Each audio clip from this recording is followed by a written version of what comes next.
Hello everyone, I'm Carol Omand. I'm a storyline consultant from Scotland.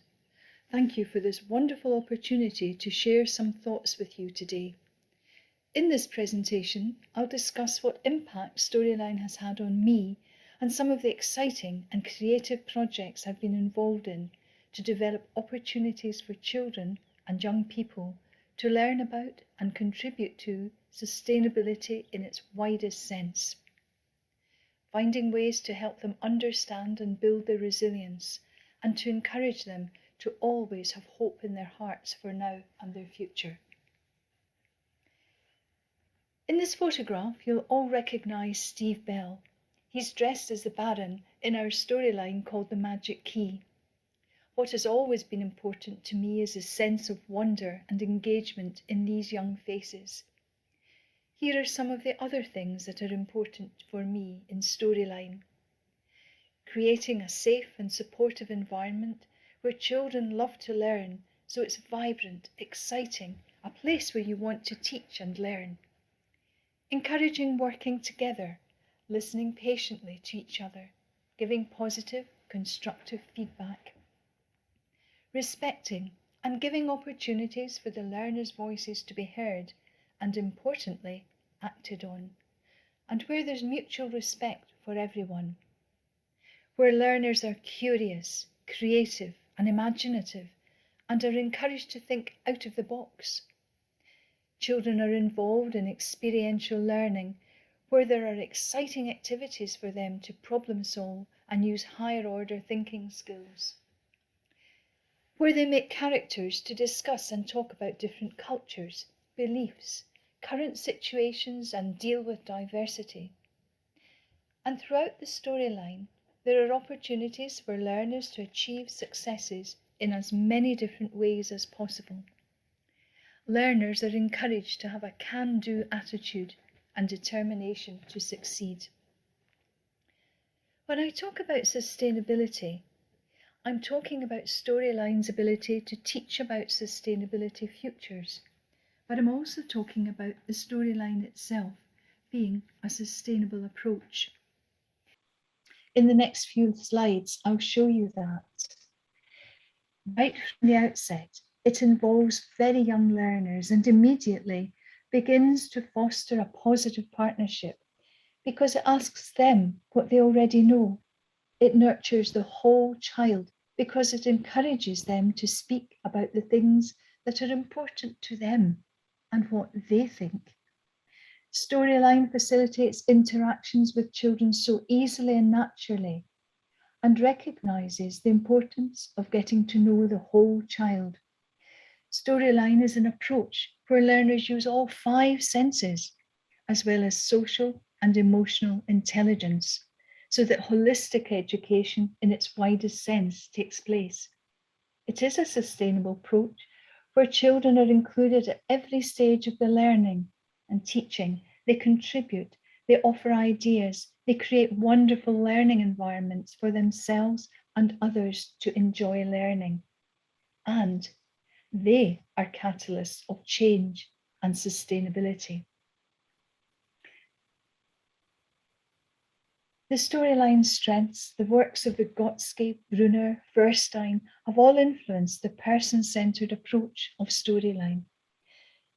If the curriculum changes, this storyline approach has a structure that adapts, changes and facilitates any new content and works together well with other approaches. Its flexibility can ensure the skills emphasis that is required to meet the needs of the learner and the curriculum. Here's an example. I was commissioned by Forestry and Land Scotland to write this storyline to help teachers deliver the curriculum.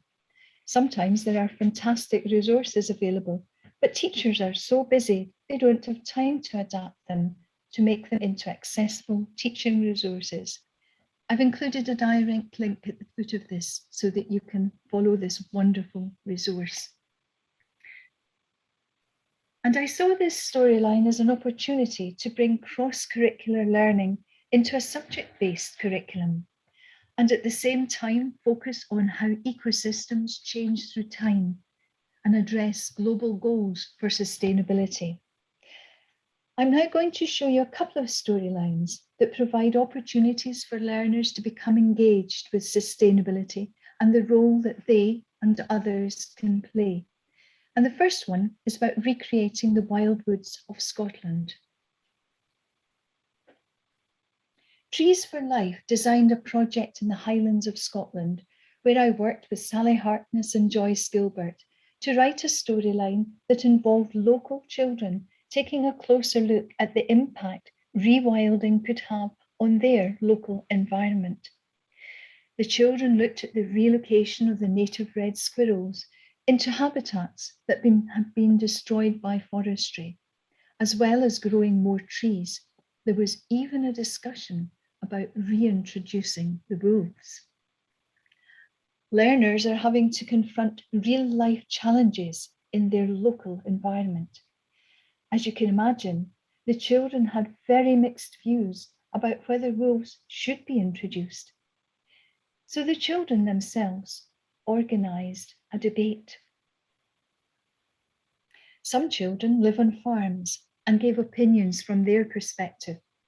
Others thought there were too many deer and they were destroying the natural landscape and habitat for other animals. The wolves could help reduce the number of deer to let the newly planted trees become established. The children were completely involved. They spoke confidently and expressed their ideas because it was something that was important to them.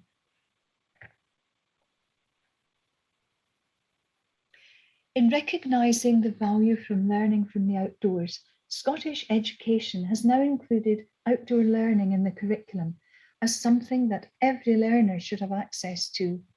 This means that there will be many more outdoor learning opportunities for many more children to experience. In our local native woodland storyline, the children are exploring their woodland to identify and find out more about it. For example, the species that currently exist, their numbers, the health of the trees. They're also exploring the surrounding habitat to find out what other animals live there. When I taught in a rural school, the children were asked to make a poster and leaflet for the Tourist Information Office to let visitors know what they could expect to find in our local area. The children were delighted and proud that they had made something beautiful and useful, that they had contributed with their knowledge and learning about their local environment. These examples are talking about sustainability in the landscape or the natural world. Here's a look at sustainability in an urban environment. I first wrote the Green Tour Company storyline and delivered it at Eva's school, Backatorpsskolan in Sweden.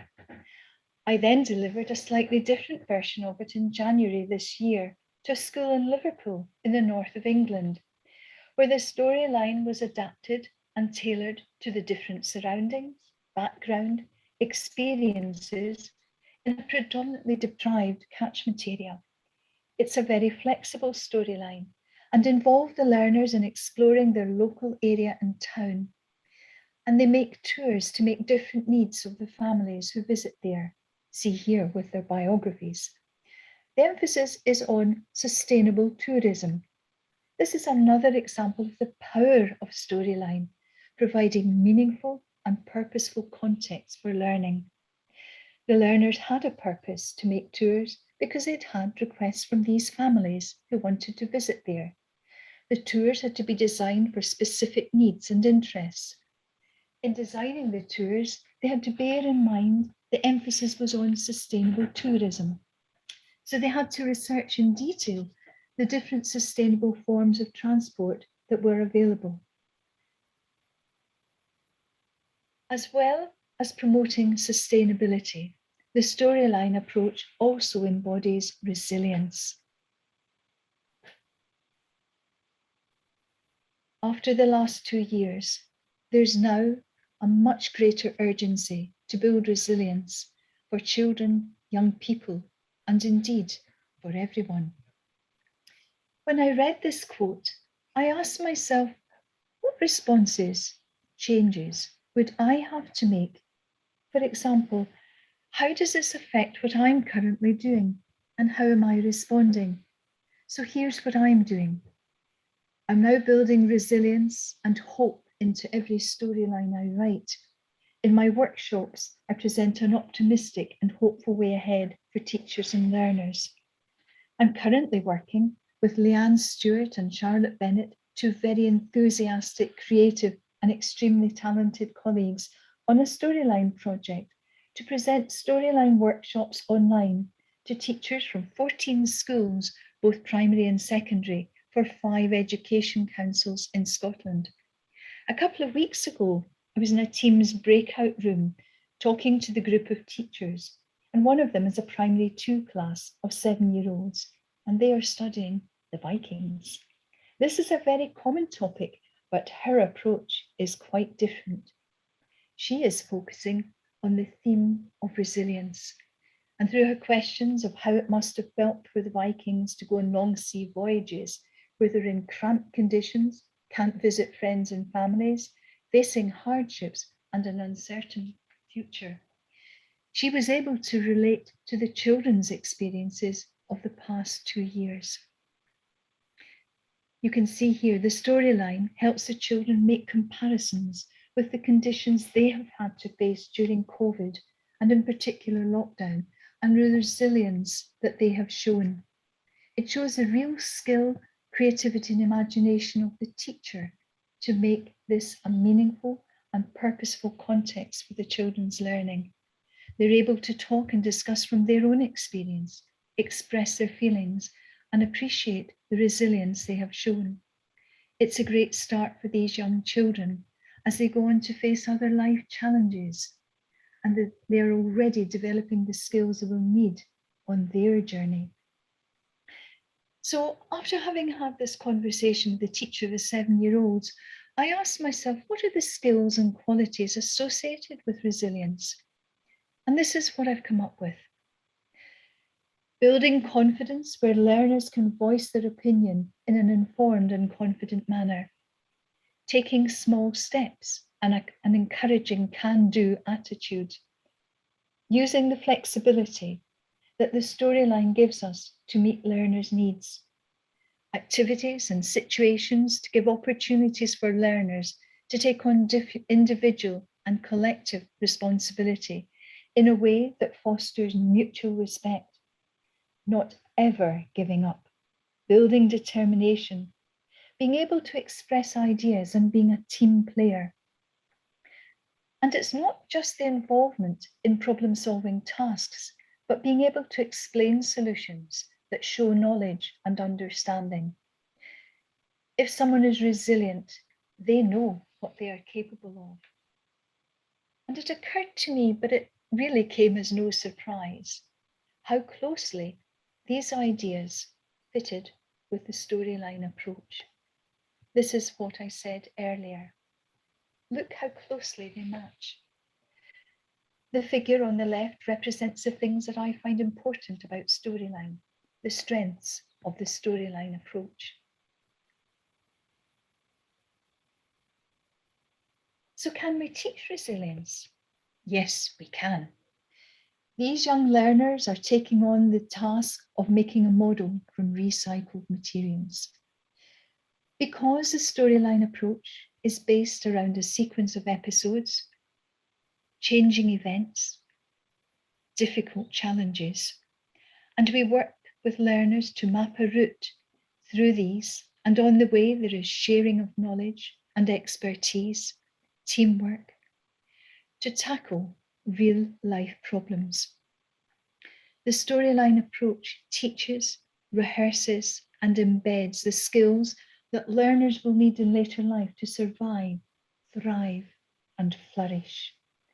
Resilience is a sum total of strategies learned by personal experience. To be resilient, learners need to be confident and have positive self-esteem. As part of our healthy living storyline, one of the children suggested we all have a personal best.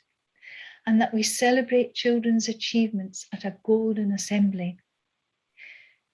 The Healthy Cafe was also taking place with another class, and during this storyline, a child who uses a wheelchair joined our school.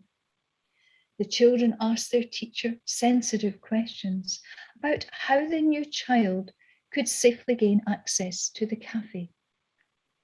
They also discussed if they should ask the child if he would be prepared to try out their ideas, how he might feel being asked some questions. As a result of their sensitive intervention and the new child's eager cooperation, they built a special ramp to accommodate his wheelchair. I think this is an excellent example of how during the process of learning in a storyline, learners had opportunities to build confidence, raise their self-esteem. They learn to manage sensitive situations and build their resilience. How do key questions build resilience? One of the most important features as part of the learning process in a storyline is the effective use of key questions, and these are instrumental in giving opportunities for learners to build their resilience. For example, learners are involved in experiential learning, and they're the experts of what they have made, and therefore can answer questions confidently. Just by giving a little more time, wait time, gives learners opportunities to give fuller, more thoughtful responses. Asking learners their opinion reinforces positive self-esteem. They're encouraged to give mutual respect for all.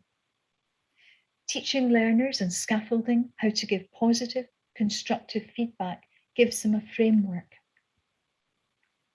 When you ask a learner to explain their problem-solving solution, you know if they have understood, or importantly, if they have misunderstood. It's important to ask the kind of questions that will promote higher order thinking skills and offer challenge. All of these build resilience, and you'll see in the next few slides an example of key questions in action and the way in which the teacher can reflect on their effectiveness in a storyline.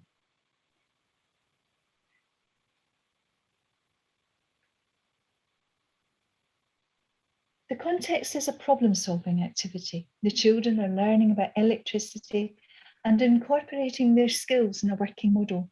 And here are some of the key questions the teacher asks the children. This is part of a normal dialogue between teacher and pupil that allows the teacher to check the understanding and progress of the pupil through the task. This is just one short exchange between teacher and learners. But if we analyse it, however, question by question, we can identify what type of question it is. As we can see, the first question is open-ended. It allows for a wide range of answers.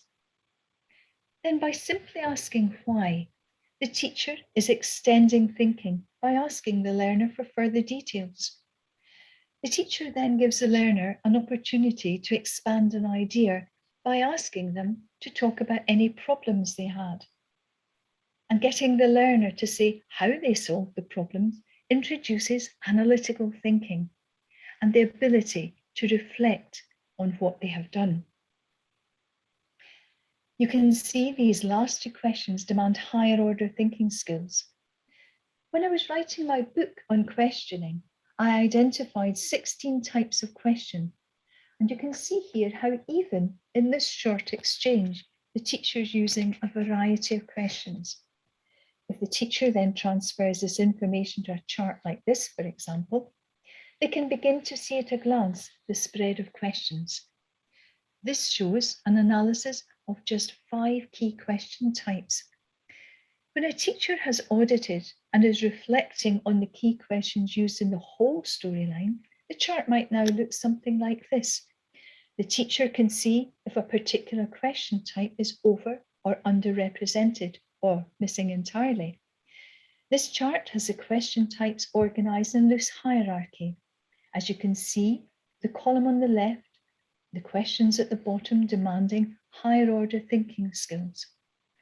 When reading it from left to right, It shows the spread of the questions throughout the whole storyline, and reading it vertically indicates the episodes that are suited to particular types of question. This is extremely helpful when reflecting on and evaluating the effectiveness of the whole storyline, as well as sharing information with colleagues and parents.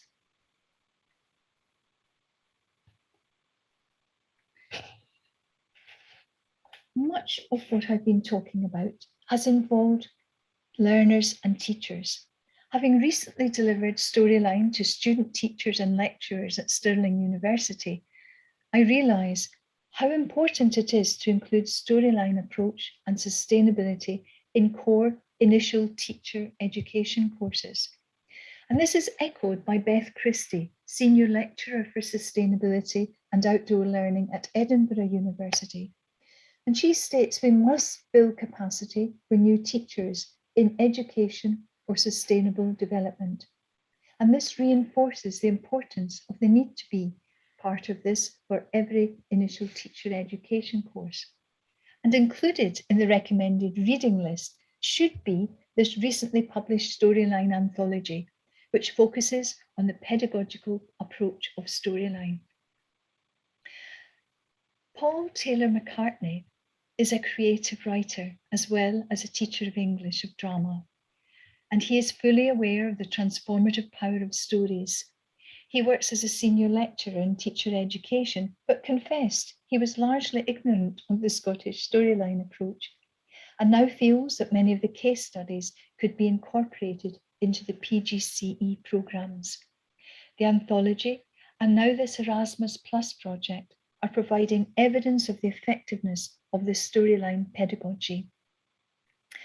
This online conference is just one part of the Erasmus Plus project initiative that takes the pedagogy of the storyline approach and examines it closely.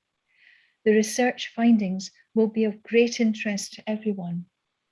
The quote here from UNESCO is thought-provoking and again reinforces the crucial role that storyline approach has to play in learning and teaching for now and our learners' future. One of the legacies of the Erasmus Plus project will be the most comprehensive bank of storyline resources ever assembled. Some of these are already appearing on the website, and having watched the storyline films from Sweden and Finland, I can thoroughly recommend them.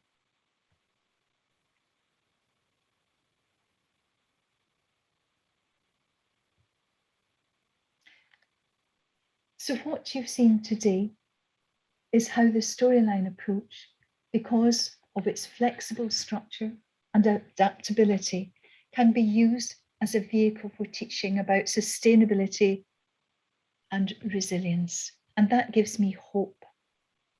Big important things in the world have been accomplished by many people who did lots of little things. In the storylines we write, we can promote opportunities and activities that can build hope. Here's what Greta Thunberg says: once we start to act, hope is everywhere. Greta is now famous worldwide, but I'd like to introduce you to someone who isn't. My spirits were lifted when I watched this in our news programme a few weeks ago. I'm so proud to introduce you to Callum, aged 7. He visited the Scottish Parliament on the 9th of March 2022. He had walked the West Highland Way, a journey of 154 kilometres, to raise money to purchase reusable water bottles for every child in his own school. He then met with the First Minister, Nicola Sturgeon, to petition for every child in Scotland to have one of these bottles. He's the youngest person ever to present a petition to the Scottish Parliament, making history in Edinburgh. This young child certainly brings us a message of hope, and I'm sure there are many children like Callum that you know too. And here's another message of hope.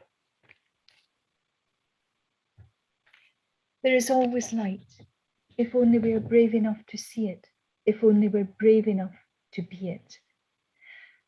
And I'd like to leave you with these few final words.